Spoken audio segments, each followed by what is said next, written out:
Ya Allah, di bumi ini saya berdoa kepadamu supaya dunia ini aman dan juga damailah. Jangan asyik nak perang pembunuhan di antara satu sama lain. Kalau buat sedikit sebanyak, maaf saja. Kalau nak harta orang lain, mintalah cara baiklah. Bukan cara bunuh-membunuh. Sebab siapa yang membunuh seseorang, seolahnya dia bunuh semua orang.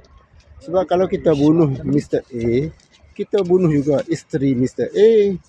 Kita bunuh juga ahli keluarga Mr. A, anak-anak Mr. A. So, cukuplah. Saya mohon dan juga berdoa kepadamu, Ya Allah, supaya tetapkan keamanan ini di dunia ini sehingga hari akhirat lah. Ya Allah, janganlah negara-negara yang superpower tunjuk sangat kehebatannya dengan perang dan juga alat senjata ni.